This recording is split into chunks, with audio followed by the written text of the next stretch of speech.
Si vous aussi, vos profs écrivaient trop de bavardages dans vos bulletins, bienvenue dans un podcast de plus. Et peut-être celui de trop. Au micro, Kenza, Manon et Gabriel vous souhaitent une bonne écoute.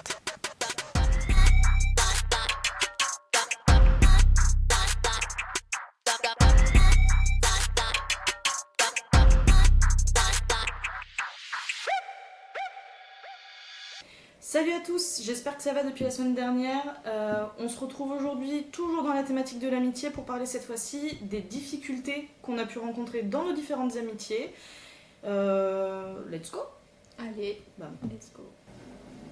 Pour ma part, les déceptions que j'ai eues en amitié, c'était surtout au collège, au lycée. Bon, non, vas-y, la fac aussi, hein. Mais c'est surtout que je me suis rendu compte que j'en ai eu beaucoup et je pensais que ça venait des autres parce que c'est très facile de dire que c'est la faute des autres.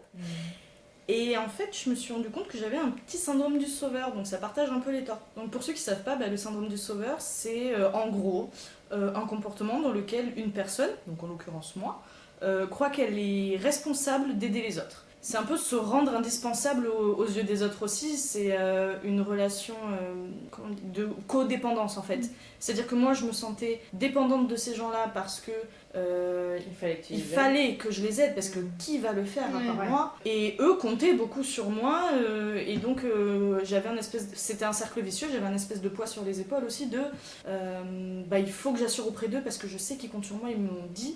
Et que si toi t'arrives pas à les aider, ils sont finis. Oui, c'est vraiment ça, okay. C'est vraiment ça. Et justement, moi, ça a beaucoup construit ma vision de l'amitié. Enfin, pendant longtemps, j'ai déconstruit ça maintenant, mais pendant longtemps, c'était compliqué. Je me rappelle, j'ai une amie au lycée qui, avec plein de bonnes intentions et de bienveillance, m'a dit une phrase qui m'a vraiment marquée. Elle m'a dit ah mais maintenant, toi, de toute façon, t'es le pilier du groupe. Si tu t'écroules, on s'effondre tous. La pression. Et sauf que moi, ça m'a angoissée. Et je me suis dit, ok, je ne peux pas aller mal. Parce que eux sont plus mal que moi. Dépendent de moi. Exactement. Et je dois aller bien pour eux. Et je dois les aider. Et comme je suis très empathique, tout ce qu'ils me racontaient, je le prenais très à cœur et trop à cœur. Et en fait, ça me plombait le moral. C'est-à-dire que même si moi, à la base, ça allait, ça me plombait, je me mettais dans des états pas possibles. Et en plus, pour certains, c'était des problématiques très graves. Et c'était absolument pas mon rôle et ma place de prendre ça en charge. Dans le sens où être une amie à l'écoute, oui. Mais moi, c'était au-delà de ça. Moi, je voulais être à l'écoute et je voulais être en action pour eux. Celle qui résout le problème. Exactement. Alors tu peux pas forcément résoudre le problème du monde. Et le problème, quand tu te présentes comme un sauveur potentiel, alors c'est pas... c'est un peu inconscient, tu te présentes pas comme un sauveur, mais quand tu montres que tu es à l'écoute et que tu fais tout ce que tu peux, etc., y a un espèce de cercle vicieux qui s'installe de petit à petit, ces personnes vont compter sur toi et ça devient la norme. Ça devient la norme de ne pas t'écouter toi parce que c'est jamais ton moment, c'est toujours leur moment, mais c'est pas un reproche, c'est parce que moi c'est le temps que je leur accordais aussi, c'est-à-dire que moi je décidais de me mettre en retrait pour eux. Et là où c'est un peu malsain, c'est qu'il y a un jour où je me suis regardée dans une glace aussi et je me suis dit bon allez, on va être un peu honnête, le syndrome du sauveur c'est pas du tout quelque chose de sain parce que fondamentalement c'est pas l'altruisme qui te guide là-dedans, c'est pas vraiment l'envie d'aider l'autre. C'est que toi, t'en as besoin pour exister. Qu'est-ce que ça te représente aussi. Exactement. Et moi, c'était vraiment ça. Moi, j'avais besoin d'avoir ce rôle-là dans le groupe qu'on avait pour exister, pour être à ma place, et parce que ça apporte une espèce de satisfaction personnelle. Et c'était ton rôle, quoi. C'était mon rôle. Je me sentais utile et mine de rien, il y avait ce truc un peu de reconnaissance de la part de l'autre, oublie pas que, tu sais, moi je t'ai sauvé, je t'ai aidé, c'était jamais dit, mais inconsciemment, bien sûr qu'il y avait de ça, et bien sûr qu'en fait j'attendais de la reconnaissance de la part des autres, de j'ai été là pour toi, je suis la personne qui, et c'est hyper égoïste, et puis même au bout d'un moment, c'est plus possible, enfin tu peux plus vivre comme ça. Ah non, mais c'est pour ça que j'ai eu beaucoup de déceptions, parce que en fait, j'ai déçu, je les ai déçus, et ils m'ont déçu, donc c'était vraiment une déception partagée, je pense, mais où soit ça allait mieux pour eux et puis donc ça se détachait naturellement parce qu'en fait c'est une amitié qui se crée que dans la douleur et le besoin et c'est pas sain non plus, et donc quand ça va mieux, moi j'y voyais plus d'intérêt mais eux non plus, soit parce qu'il y a des reproches parce qu'à un moment donné toi ça va pas et t'es plus parfaite et c'est pas acceptable pour eux puisqu'ils t'ont pas connue comme ça, et je leur reproche pas, c'est un peu comme si toi t'étais un bocal et eux c'était de l'eau, et en fait toi t'as un bocal vide et puis eux ils prennent tout l'espace que tu leur laisses. mais ils prennent tout l'espace. Et Exactement. s'il n'y a plus de bocal, il n'y a pas d'eau. Oui, Bocal. voilà, l'eau elle fuit. Enfin, Oui. c'est cool, Ouais, quoi. exactement. Et donc du coup toi t'es un peu contrainte aussi, et je pense de par les difficultés aussi qu'ils rencontrent, si tu dis que c'était des grosses difficultés, bah t'es conscient que si toi t'es pas un bocal pour retenir l'eau, Oui. bah ça s'effondre et t'as un truc il faut aussi, et à la fois ça te fait plaisir, enfin Oui. c'est une satisfaction finalement personnelle de se dire je suis capable, Oui. je suis... Oui. J'ai la maturité pour, Ouais. et je suis la personne choisie pour ça, Oui. alors que c'est quelque chose que j'ai, je vais pas dire imposé non plus, mais fortement suggéré au début, de regarde comme je suis à l'écoute, regarde comme je te comprends. Est-ce que c'était une manière pour toi aussi de peut-être fuir des problématiques que t'avais toi? Ouais, c'est exactement là où je voulais Ah en ouais. venir aussi, c'est quand tu t'occupes des autres, tu t'occupes pas de toi. Ouais. Et ça, je le réalisais pas sur le moment, c'est vraiment plus tard avec du recul, je me suis rendu compte que quand ton esprit est occupé par les autres, il s'occupe pas de tes questionnements à toi et de tes Ouais. problématiques à toi, et donc en fait, t'es pas dans ta tête, t'es dans la tête des autres. Ouais. Et c'est tellement plus doux. C'est horrible ce que Ouais. je dis, mais c'est tellement plus doux de gérer ce qui va pas chez les autres que de gérer ce qui va pas pour toi. Que ouais, je me suis un peu enfermée dans ce truc-là et j'ai été entourée par des gens à qui ça convenait très bien. Oui. Et pendant longtemps, je Oui. me suis entourée de gens à qui ça convenait très bien.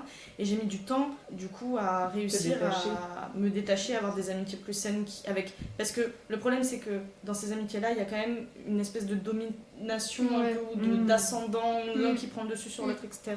Moi, on m'avait bien fait comprendre de rester à ta place parce que moi, mes problèmes sont tellement graves comparés aux tiens que t'as pas la parole. Et ça, c'était dur aussi. Alors pareil, c'était pas dit comme ça, mais la relation fonctionnait comme ça.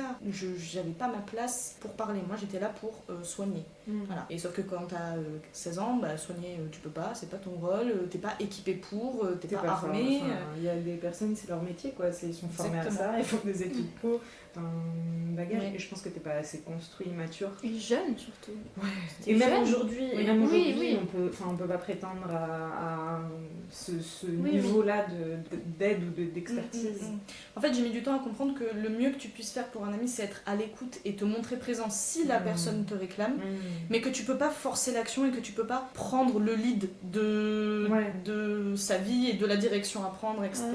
Et ça a mis beaucoup de temps parce que bon, je suis très contrôlante aussi de manière générale, donc quand on me laisse le contrôle, bah, je contrôle quoi. Ouais.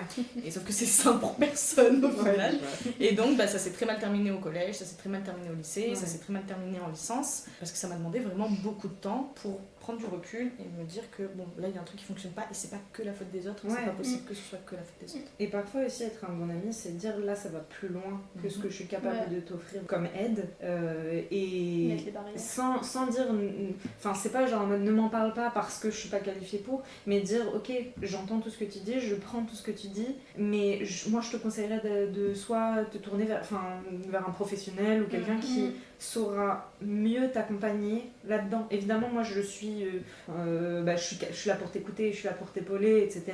Enfin ça me fait penser, typiquement c'est pas forcément de l'amitié, mais parce que du coup on a travaillé dans le milieu scolaire et on a eu des élèves, et il y a certains élèves qui se confient à nous, et au bout d'un moment tu peux te dire genre ok je suis une adulte, elle se confie à moi, mais là ça dépasse mes fonctions et je dois relayer. Et ça veut pas dire je m'en fous de tes problèmes, ou je m'en fous, ou j'abandonne, ou je baisse les bras, ou ça ne m'intéresse pas.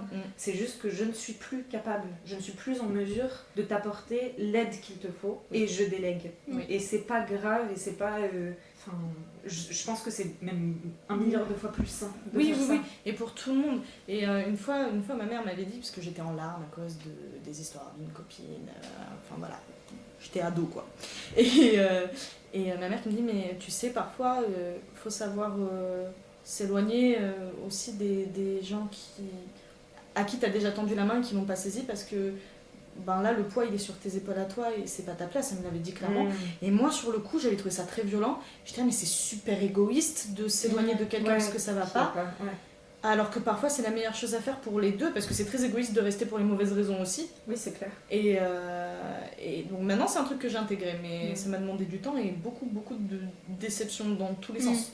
Et puis ça me fait penser au fait que rester ou accompagner de près une personne qui est en difficulté et qui t'écrase un peu là-dessous, c'est aussi en un sens peut-être, je sais pas dans quoi je m'avance, mais conforter cette personne dans un comportement qui est ok, alors que en fait c'est En gros, petite anecdote, moi j'ai une amie que je connaissais depuis la primaire qui mentait beaucoup.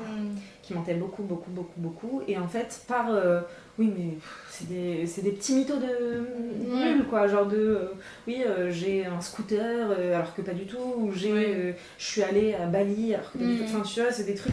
Et du coup, moi j'étais là en mode c'est inoffensif, je m'en fiche, c'est pas grave. Et donc, du coup, je lui rentrais pas dedans, je lui disais pas genre. Enfin, je lui disais genre, allez, arrête, tu vois, de mentir, tu vois. Mais ça passait un peu dessus. Et du coup, comme il n'y avait pas de confrontation par rapport à ça, ou pas de. Et c'est important là, ce qui se passe, et tu mens beaucoup, et même si c'est des trucs nuls, il faut arrêter ça, quoi. Ou il faut demander de l'aide si t'arrives pas. Parce qu'il y a aussi ça, c'est que ça peut être une maladie aussi. La mythomanie, ça existe, et c'est un truc. Après, il faut se faire diagnostiquer, etc. Donc, mais déjà, avoir une démarche de si j'arrive pas, si j'arrive pas à m'arrêter de mentir, c'est peut-être qu'il y a un souci, et donc peut-être en parler autour de soi. Ce qui est très dur. Hein, oui, bien sûr, oui, clairement. Mais cette personne-là, typiquement, il y a eu un moment où ça allait beaucoup plus loin et elle a commencé, moi, à inventer des choses sur moi, etc. Et à la limite, moi, j'ai essayé de la confronter, j'ai essayé de lui dire, bon, j'ai appris que tu as dit ça sur moi, je sais de sources sûres que tu as dit ça sur moi, ce qu'elle a confirmé des années après. Mais sur le coup, elle était là, mais non, jamais de la vie, pourquoi je dirais ça, etc. Et j'ai coupé les ponts. Et quelques mois après, j'apprends qu'elle a encore une fois parlé et menti sur par contre des trucs qui concernaient ma famille. Et c'est là où elle a menti sur des relations familiales, sur mes relations familiales, et des trucs assez importants pour que je me dise mais c'est grave ce qui se passe. Et en fait pour moi c'était un peu le retour du bâton mais ça fait 15 ans que tu l'excuses et que t'es là bon c'est rien, et maintenant que ça devient des trucs importants et graves et qui peuvent faire vraiment des gros dégâts dans ma famille, c'est maintenant que tu te réveilles, genre. Mais en fait, non, mais tu peux pas savoir. Oui, bien sûr.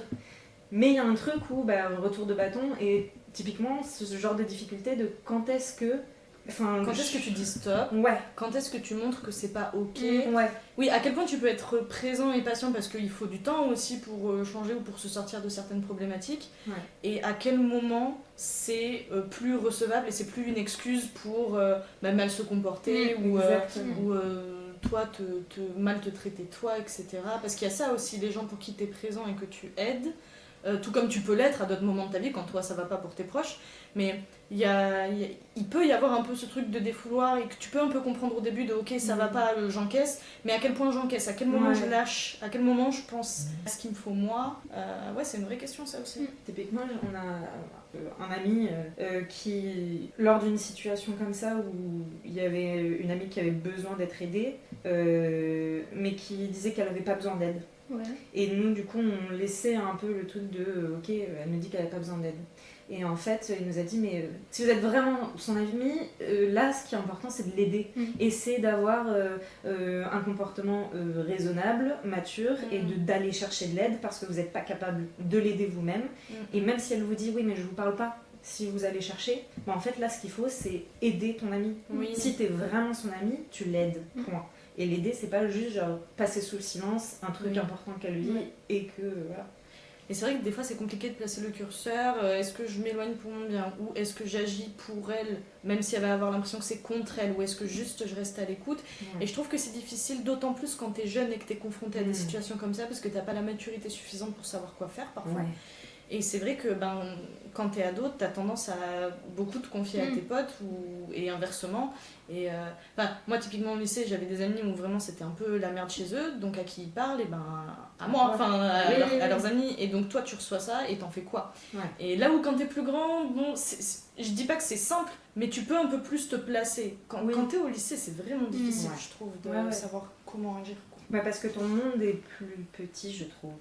Genre dans le sens où tu te lèves, tu vas au lycée, au collège, tu rentres, t'es dans ta famille et à la limite le week-end tu vois d'autres gens, tu voyages, tu fais des trucs si t'as une famille qui fait ça, tu vois. Mais du coup ton cercle est très restreint.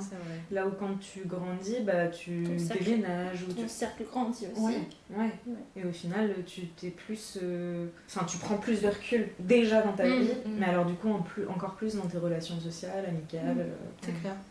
Mais moi je pense que là on parle des personnes, de nos amis qui nous déçoivent en amitié et tout. Mais moi, je pense aussi quand c'est toi, t'as la sensation de décevoir. Genre, dans ton amitié, Oui. tes potes, ils vont avoir des attentes que tu n'arrives plus à suivre parce qu'il se passe des choses dans ta vie, Oui. parce que t'as rencontré d'autres personnes, donc tu passes du temps avec ces personnes-là, mais du coup, enfin, toi, tu te dis, putain, je sens que je m'éloigne d'eux sans vouloir, sans forcément, enfin, inconsciemment. Et donc, du coup, c'est toi qui es dans la position de merde, je suis en train de décevoir mes potes. Et est-ce qu'ils vont continuer à être mes potes parce que je réponds plus à leurs attentes, tu vois.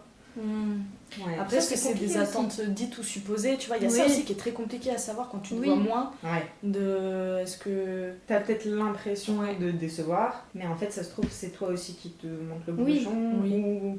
En fait, il faut avoir de la communication. pardon. Quoi. Bah oui. Il y a un truc où, à partir du moment où il y a quelque chose qui dérange, Ouais.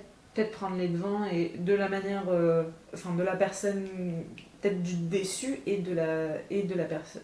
Enfin, en fait, je sais pas. J'en sais Non mais oui, non, faut communiquer, c'est sûr. Ouais. Après, il y a que des non-dits et t'avances pas. Mais il y a un moment où quand tu ressens ça, c'est parce que... Non, vas-y. C'est parce que je sais pas, tu te reproches des trucs. Et quand tu te reproches des trucs, c'est que tu fais pas les choses comme il faudrait, entre guillemets. Et comme il faudrait pour qui? Bah ouais. Non, mais là, pour le coup, ce serait pour les autres, pour tes potes. Oui, ouais, mais oui. Après, est-ce qu'on est obligé de se plier aux attentes des autres? Et à quel point on est légitime à avoir des attentes envers nos amis? Ouais. À quel point Je crois que je vois ce que tu veux dire. C'est dans le sens aussi de... Je pense que ça rejoint un peu la gratuité des gestes. Oui. Genre, à quel point, quand tu aides un proche à toi, en l'occurrence un ami, quand tu viens en aide à quelqu'un, à quel point tu attends de la gratitude en retour, ou à quel point tu fais ça gratuitement parce que c'est ton ami et tu veux purement l'aider. Est-ce qu'il y a une part de toi qui est en attente de quelque chose suite à ce que toi t'as pu faire pour lui? Ou inversement, est-ce que toi tu te sens redevable de quelqu'un parce que tu sens que c'est ce que lui attend alors que toi c'est pas ce que tu ressens? Oui. Y a tout ça qui se pose comme question. Je parle même pas dès qu'il y a des histoires d'argent dans les groupes d'amis et des prêts d'argent, ça c'est des histoires aussi, ça peut vite foutre la merde. Moi j'ai perdu des potes comme ça. Ah ouais? Ouais. J'étais pas la personne concernée, hein, mais des histoires d'argent entre des potes, enfin un pote à moi et mon ex notamment, mais des histoires d'argent entre eux. Et ça traînait un peu en termes de remboursement, etc. Et ça a fini en gros clash avec moi pour un autre sujet, alors que ça partait d'une brouille d'argent entre eux. Oui. T'étais pas dans le truc en Ok. plus. Ouais, c'est ça. Et même j'ai appris ces histoires de prêt d'argent T'as été mêlée. plus tard. Ouais. J'ai Oui, pas su quand ça s'était fait, j'ai appris plus tard quand ça a foutu la merde. Trop nul de se brouiller pour des histoires de fric, quoi. c'est clair. Trop nul. Il y a un dicton comme ça. Les bons comptes font les bons amis. Oui, mais je suis bien d'accord. Mais à la fois, enfin je sais pas. Parce que genre typiquement moi en termes d'argent ou de biens matériels ou moi j'ai pas typiquement on part en vacances ensemble, on va essayer plus ou moins de tu vois moi je suis pas L'à en peu mode près ça te va. oui, à peu près ça me va. Ouais. Mais on se doit 20 balles à la fin, Ouais, oui. tu me dois 20 € à la fin, je sais qu'il y a une prochaine et puis Oui. tu vois, et même ça y est, c'est bon quoi, c'est fait. Je suis d'accord. Après, Mais je dis pas que c'est ce qu'il faut faire, hein. Je sais Mais en aussi fait, que ça a ses limites, tu vois. Oui, et puis ça dépend comment fonctionne la personne en face de toi. Ouais. Moi, c'est un système qui me va bien et je sais que nous, tu vois, ça fonctionne et c'est ok. J'ai des potes, par contre, on m'avait dit oui, ça traîne un peu le paiement Netflix, blablabla. Ce qui était vrai, j'avoue, je traînais, j'avais pas 3 mois de retard non plus, c'était à 15 jours près, tu vois, et c'était pour ma part, ça devait être 3 balles et quelques. Mais bon, oui, effectivement, c'est de l'argent que je dois. Je file un peu plus et ça me parle de me rendre les centimes. Restant la semaine d'après, moi je suis pas comme ça, vas-y, garde la monnaie. Enfin, on est amis. Il y a un truc aussi où je le prends un peu comme une insulte, tu vois, de vouloir me rendre à la pièce près. Je le prends un peu comme je le prends un peu mal. Je saurais pas l'expliquer, mais c'est un peu. En fait, pour moi, ça remet un peu en question la confiance, et c'est peut-être bête, tu vois, mais je te rends jusqu'au dernier centime. On n'en est pas là quand même dans notre relation. Pour 3 centimes, garde-les tes 3 Comme centimes. il te doit rien, tu vois. Genre c'est bon, je t'ai rendu ce que Oui, tu en fait, veux, c'est un peu ce que ça. tu veux. C'est un peu ça. je te dois rien. C'est ça. Exactement. Tu me laisses. Après, il y a des gens qui fonctionnent comme ça, tu vois. Et Oui. c'est pas. Et tu vois, moi je trouve ça ok aussi, c'est juste moi, pas ma manière de fonctionner. mais il y a des gens pour qui c'est important, et justement les bons comptes font les bons amis, et au moins il y a, et parfois aussi ça peut être aussi pour se protéger, tu vois, ouais mais la dernière fois tu m'as pas rendu mes 3 centimes, j'en sais rien, et genre pour se protéger de ça ils préfèrent donner au centime près, et c'est pour ça que d'une personne à l'autre je peux m'adapter, tu vois. Après ça dépend de la somme aussi, ça dépend 3 de la centimes somme. on va pas se battre, mais bon si c'est des trucs un peu plus conséquents oui, non mais bien sûr. 1500, Non mais bien sûr. regarde-les. Ah ouais, ok, merci. Et tu vois, c'est une conversation qu'on avait eue avec mes parents qui était hyper intéressante, où ils avaient prêté plusieurs fois à différents amis, il y a eu des problèmes de remboursement et tout ça. Et d'un côté, ils étaient super énervés, et de l'autre, ils disaient en même temps, tu prêtes, la morale veut que la personne te rende, évidemment, mais il n'y a rien d'écrit. Et quand tu prêtes, ben, c'est aussi. Tu mets un peu la confiance en jeu, mine de rien, et c'est aussi le risque qu'on te rende pas. Et c'est là où ça met en question cette histoire de à quel point tu fais les choses gratuitement ou pas. Alors on est d'accord que quand on dit prêt, t'attends un retour, mais ben, toi tu prends le risque de filer de l'argent à cette personne et qu'elle te le rende pas. De filer de l'argent ou de filer ta confiance, ou de ça marche avec tout. On parle d'argent, mais ça marche avec tout. Oui, ou de confier tes secrets, ou de. Oui, bien sûr. Et en fait, le problème c'est que si la personne te trahit d'une manière ou d'une autre, que ce soit en ne te remboursant pas, en racontant tes histoires, etc. Alors oui, t'as en droit d'être en colère, mais moi je sais que quand ça m'arrive, la première personne contre qui je suis en colère, et peut-être à tort, c'est moi, en mode, le risque tu l'as pris, et là c'est des conséquences, et ça veut pas dire que j'en veux pas à la personne, mais je m'en veux aussi. Tu vois, il y a ce truc de c'est ma responsabilité aussi. Oui. Après, si tu prends pas le risque, bah tu vis plus. Je suis complètement d'accord, c'est pour ça que je les prends. Mais moi c'est pour ça genre j'essaye de pas justement de pas trop m'en vouloir pour ce genre de truc, ou me dire bah ok c'est le jeu, tu vois, parce que j'aime bien ce côté chez moi. J'aime bien ce côté de je te donne sans compter et tu me le rends pas parce que ça me fait plaisir et moi j'aime être la personne qui partage. Si t'as pas envie de partager avec moi, tant pis, c'est dommage. Je trouve ça dommage et ça peut m'attrister parfois, mais tant pis, je vais pas essayer de me jeter la pierre parce que j'ai trop donné. En fait, j'aime bien moi ce côté-là. Après, tout le monde n'est pas comme ça et c'est.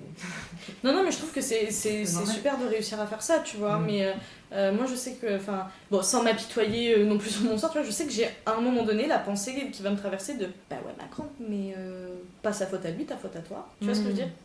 Pas sa faute à lui de t'avoir trahi. Si t'as trahi, c'est parce que tu lui as donné les clés pour le faire. Alors que si, il est responsable, tu vois. Alors attends, exemple. Tu sors avec quelqu'un. Votre contrat, c'est l'exclusivité. Votre contrat, entre gros guillemets, il n'y a pas de... Tu vois, mais genre, vous avez une relation où vous dites on est exclusif l'un et l'autre, on ne veut pas que l'autre aille voir ailleurs, etc. Et vous êtes d'accord. La personne te trompe. C'est ta faute aussi parce que tu lui as fait confiance et que du coup, lui, il va avec quelqu'un d'autre? Non. Ah. Non, on est bien d'accord. Mais la gravité n'est pas la même, c'est pour ça. Ah, mais ça dépend pas. Ah, je suis pas d'accord. Les trahisons amicales, moi, ça m'a. Non, mais je veux dire, si on prend l'exemple de mon pote me doit de l'argent. Oui. Entre mon pote qui me donne de l'argent et mon mec qui m'a trompé. Ça dépend pour qui. Mais après, alors tu vois, bon, de toute façon on développera dans un autre épisode dédié aux ex, vous inquiétez pas. Mais dans le lot de ex qui trompent, je me pose là. Et pas la personne qui trompe, la tromper. Ah oui, je précise. Je pose ma valise aussi. J'arrive, attends-moi. Et évidemment que j'étais hyper en colère contre cette personne-là de m'avoir trompée. Mais j'ai eu cette pensée de...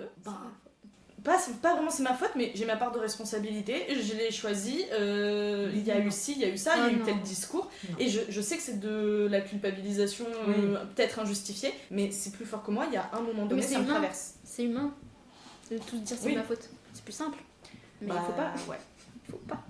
Moi je pense aussi quand t'es gamin, il y a un truc qui arrive souvent, enfin en tout cas moi qui m'est arrivé plusieurs fois, où t'es là, tu fais ta petite vie, tu rigoles en récré, et t'as ta copine qui vient te voir et qui dit je suis plus ta copine, et à part, elle te donne zéro explication. T'es là, t'es face au truc, toi tu te poses 36 questions, t'es en mode mais qu'est-ce que j'ai fait, pourquoi c'est plus ma copine, machin et tout, puis c'est la fin du monde, c'est un traumatisme. Grave.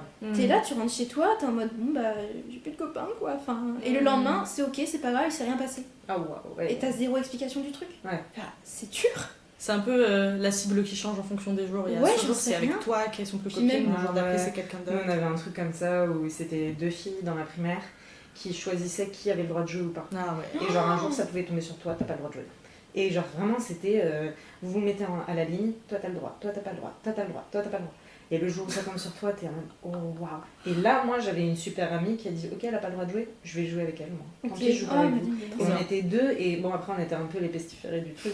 Genre, bah, Ouais, c'est peut-être pas plus mal, hein. c'est un truc, oui, au final, aujourd'hui, mais tu sais, bon, heureusement qu'elle était là, tu vois, mais il y avait un truc de tu te sens quand même mal quand tu vois que toute la cour a envie de jouer avec ces deux nanas et que toi t'as pas le droit ou que ta copine n'a pas le droit et que bah du coup alors bon bah ok devant tous les autres c'est tellement humiliant en plus. Ah oui, hyper de dire, mais malsain. en fait, ah oui d'offre. Mais Mais moi je me souviens de mon père qui m'avait dit un jour j'étais rentrée de l'école en plein rang et qui m'avait dit ma fille les problèmes de l'école tu les laisses à l'école. Les problèmes à la maison, tu les laisses à la maison. Mais te crée pas un multi-univers là où tu mélanges tous les problèmes, etc. Quand tu rentres à la maison, profite de l'environnement que tu as, etc. Et les chagrins de l'école et des... Bon, évidemment, c'est beaucoup plus facile à dire, surtout quand t'as genre 10 ouais, ans. c'est ça. Mais c'est vrai que c'est un truc que j'essaye, tu vois, par exemple, ça c'est un conseil que j'essaie de me rappeler. Genre, par exemple, au travail, et je rentre chez moi, et si j'ai un truc lourd, et elle me dit, vas-y, je laisse à l'école, enfin, du coup, au travail, ce qu'il y a au travail, et j'essaie de... Mais à quel moment tu décharges? Parce que si tu as... Bah ouais. Auprès de vous. Moi, j'ai la Oui, réponse. c'est vrai. Voilà. Merci. Mais oui, mais t'as raison, les douleurs même de quand on est enfant. Bah tu te sens abandonné. Ah ouais. Non, puis on n'en parle pas assez. Comme C'est vrai que les adultes minimisent le truc. complètement. Ah ouais. Complètement. Et même toi, tu peux le raconter un peu en rigolant parce que t'as grandi, alors qu'en vrai, quand t'es enfant, Ah non, ça traumatise. c'est sûr. Oui, oui. Mais Non. surtout, les questions sans réponse. Enfin, t'es en mode, mais pourquoi? Donne-moi une raison. Moi, je veux bien, mais donne-moi une raison. Et t'as rien. Ouais, mais quand t'es enfant, tu comprends pas que c'est complètement Bah oui. arbitraire. Bien sûr. Oui. C'est juste que t'avais des chaussures jaunes, elle aime pas le jaune. Ouais, c'est ça. Bon, aujourd'hui, j'aime pas ta gueule. Bon, Remarque, si je pouvais faire ça encore aujourd'hui, il y a des jours. Ah, génial. Mais comme quoi, ça peut commencer très tôt. Ouais. Oui. Et même, Bien, ça ça. peut avoir plus d'importance que ce qu'on croit, parce que bah, tes premières expériences sociales, c'est à l'école. Donc ça peut un peu moduler, mine de rien, ta manière de percevoir ta relation avec les autres, hors des membres de ta famille. Et Mais tu vois, il y a des cours là d'empathie qui vont être mis en place ou qui sont mis en place. Je sais pas si ça a été déjà fait. Si, c'est dans Mais le je pense programme que ça en tout peut cas. être. Ouais, oui. Mais bon, est-ce que ça a été mis en place? Lol. Mais tu vois, je pense que ça peut être un truc qui peut. Après, je sais pas, ça dépend qui donne les cours. Comment tu d'empathie le fais aussi, comment c'est. Mais fait. en vrai, c'est un, oui, Mais c'est une un belle premier initiative, pas. Oui, je c'est trouve. vraiment. En vrai, moi, je trouve que c'est que du positif. Ouais. bah, dans tous les cas, C'est de la bienveillance. Enfin, Oui. c'est C'est- vraiment oui, une oui. bienveillance. mais c'est dans les pays nordiques qui font ça déjà à l'école. Oui, il me semble. ouais. Mais évidemment, Ouais, parce qu'on très avance sensuel. surtout. Sur les relations aux autres, etc., la vie sociale, indépendamment des cours qu'on connaît. Nous. Et c'est vraiment une bonne chose, ouais. Ça manque ici, je trouve. Ouais, Et, je suis d'accord. Je m'en suis rendu compte, tu vois, ce que tu dis sur les cours de récré quand t'es enfant, etc. Moi, je l'ai ressenti quand j'étais en service civique dans une école primaire. Là. Oh, les récréations. Tout le temps. Il y avait un groupe de filles de CE2. Toutes les récrés de toute l'année. Maîtresse, elle veut plus être ma copine. Et, Bah voilà. et ça tourne, hein. C'était le même groupe, mais c'était jamais la même qui venait se plaindre. Et je minimise pas parce qu'elle avait vraiment de la peine, mais en fait, il y a un jour où c'est elle qui pleure et le lendemain, c'est elle qui fait pleurer l'autre. Et il y a un truc où elles n'arrivaient pas à se sortir de leur propre personne parce que bah, c'est des enfants, donc faut comprendre aussi. Mais à se dire que bah, la peine qu'elles ont reçue, elles sont en train de la faire. Et il y a tout un travail d'empathie à faire là-dessus.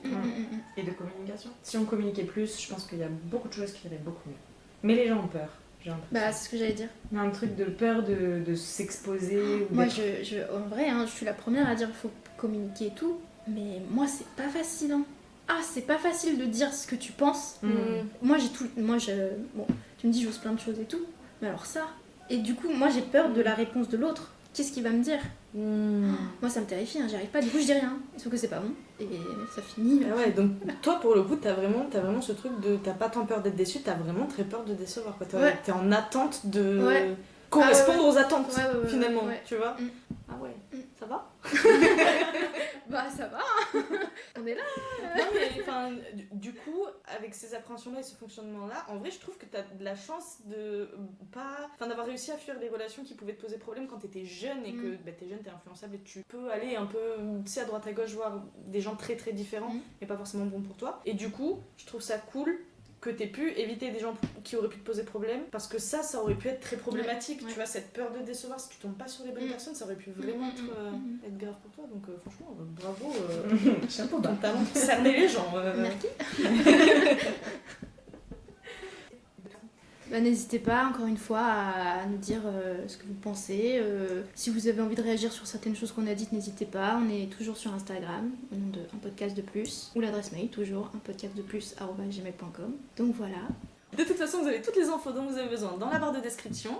N'hésitez pas à aller jeter un coup d'œil à nos réseaux encore une fois. Merci pour votre écoute et puis à la semaine prochaine dans un nouvel épisode. Bisous.